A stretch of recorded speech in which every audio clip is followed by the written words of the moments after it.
Pernah kepikiran nggak sih, gimana caranya semua chip dan sensor canggih di dalam gadget kita itu bisa saling ngobrol?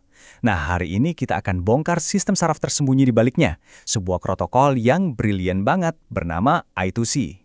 Coba deh bayangin I2C ini kayak sistem saraf digital. Dia itu jalur komunikasi tak terlihat yang nyambungin otak perangkat kita ke semua bagian penting lainnya, mulai dari sensor kamera di ponsel sampai pengontrol kipas di laptop.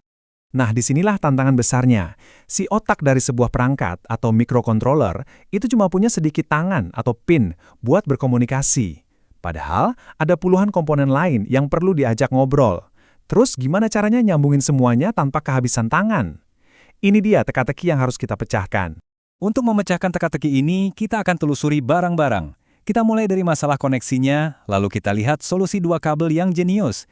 Kita juga akan ungkap rahasia keamanannya, pelajari bahasanya, timbang plus minusnya, sampai akhirnya kita paham kenapa I2C jadi tulang punggung tak terlihat di mana-mana. Oke, kita mulai dari masalah utamanya, keterbatasan. Jadi gini, pin-pin koneksi di otak ini, atau pin GPIO, itu ibarat properti premium di pusat kota. Berharga banget dan jumlahnya langka. Setiap satu pin dipakai buat satu komponen, ya berarti jatah buat yang lain berkurang. Ini jadi tantangan besar waktu kita mau nyambungin banyak banget sensor, chip memori, dan layar ke satu otak yang sama. Nah, menghadapi masalah kelangkaan pin ini, para insinyur di Philips, yang sekarang kita kenal sebagai NXP, pada tahun 1982 menciptakan sebuah solusi yang revolusioner. Solusinya adalah I2C, sebuah protokol yang mengubah segalanya hanya dengan kesederhanaan.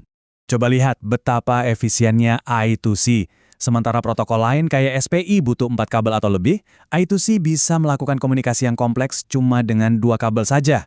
2. Ini jelas penghematan ruang, biaya, dan kerumitan yang luar biasa.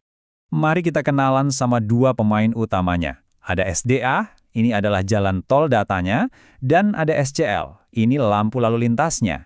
Si SCL ini yang ngatur ritme, dan memastikan semua data bergerak serempak, jadi nggak ada kekacauan di jalan tol ini. Tapi, tunggu dulu, kalau puluhan perangkat pakai 2 kabel yang sama, gimana caranya mereka komunikasi tanpa saling mengganggu? Disinilah kita bakal lihat sihir kelistrikan di balik I2C yang mencegah sinyal-sinyal itu bertabrakan dan ngerusak komponen.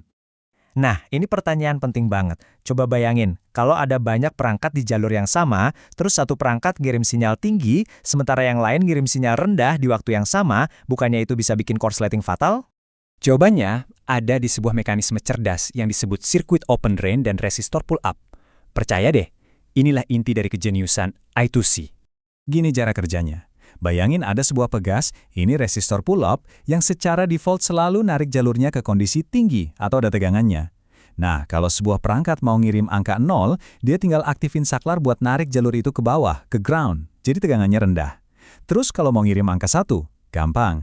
Dia nggak ngapa-ngapain, dia tinggal lepasin saklarnya, dan si pegas tadi otomatis narik jalurnya balik lagi ke tinggi. Sederhana, aman, dan brilian. Desain cerdas ini secara elegan memecahkan masalah teknis serius yang namanya bus contention. Ini tuh kondisi bahaya waktu beberapa perangkat berantem maksa tegangan yang beda di satu kabel.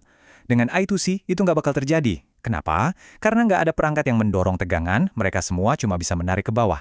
Jadi, kalau ada satu saja yang menarik, ya hasilnya pasti rendah. Nggak ada konflik, nggak ada kerusakan, aman.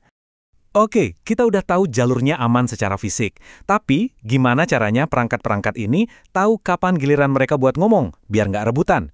Nah, sekarang kita jelajahi bahasa atau aturan main di jalan tol 2 kabel ini. Alur komunikasinya itu rapi banget, kayak percakapan sopan. Si master memulai dengan ngasih sinyal mulai. Terus, dia manggil alamat slave yang spesifik, kayak manggil nomor rumah. Perangkat yang dipanggil bakal jawab, "Ya, saya di sini," pakai sinyal ACK. Kalau nggak ada yang jawab, itu NAK. Baru deh mereka tukeran data dalam paket-paket kecil. Setiap paket data dikirim, ada konfirmasi ACK lagi. Kalau udah selesai, si master menutup percakapan dengan sinyal berhenti, dan jalurnya pun bebas buat yang lain. Tertib banget kan? Tapi, sekeren apapun I2C, dia nggak sempurna. Ada pertukaran penting yang harus kita pahami, terutama soal kecepatan. I2C ini emang nggak dirancang buat jadi yang paling ngebut, tapi buat jadi yang paling efisien dan sederhana. Seiring waktu, I2C ini berevolusi kok. Awalnya kecepatannya cuma 100 kilobit per detik. Tapi sekarang ada mode-mode yang lebih cepat, sampai high speed mode yang bisa nyentuh 3,4 megabit per detik. Bahkan ada ultra fast mode, walau ini cuma buat nulis data aja. Jadi, walaupun dia berevolusi, I2C tetap nggak dirancang buat nyaingin protokol super cepat kayak USB atau Ethernet. Analogi ini pas banget buat ngejelasin batasan terbesar I2C. Kecepatan keseluruhan jalur itu dibatasi sama perangkat yang paling lambat. Jadi, kamu bisa aja punya chip tercepat di dunia, tapi kalau dia nyambung ke sensor suhu jadul yang lambat, seluruh sistem ya harus ikut melambat nungguin dia. Oke, jadi kalau I2C ada batasan kecepatan, kenapa protokol dari tahun 80-an ini masih jadi landasan elektronik modern? Kenapa dia ada di mana-mana? Jawabannya ada di kombinasi yang tak terkalahkan ini. Dia super simple, cuma butuh 2 pin. Dia fleksibel, jadi gampang banget mau nambah sensor baru. Dia juga bisa diskalakan buat nyambungin puluhan perangkat. Dan yang paling penting, dia hemat biaya, nggak perlu lisensi. Bahkan beberapa perangkat bisa dipasang atau dicabut pas sistem lagi jalan. Inilah resep kesuksesan yang bikin dia bertahan puluhan tahun.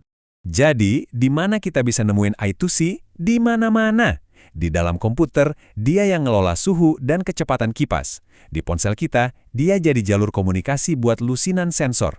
Di perangkat rumah pintar, dia juga yang ngatur semuanya. I2C ini benar-benar kerja keras di belakang layar dalam kehidupan kita sehari-hari.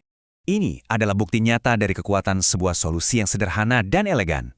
Protokol yang umurnya udah hampir 40 tahun ini masih jadi jantung dari teknologi masa depan. Ini bikin kita mikir ya. Di tengah kerumitan dunia modern, kadang solusi terbaik justru datang dari hal yang paling mendasar. Dengan batasan cuma 2 kabel, inovasi luar biasa apa lagi ya yang bakal kita saksikan di masa depan?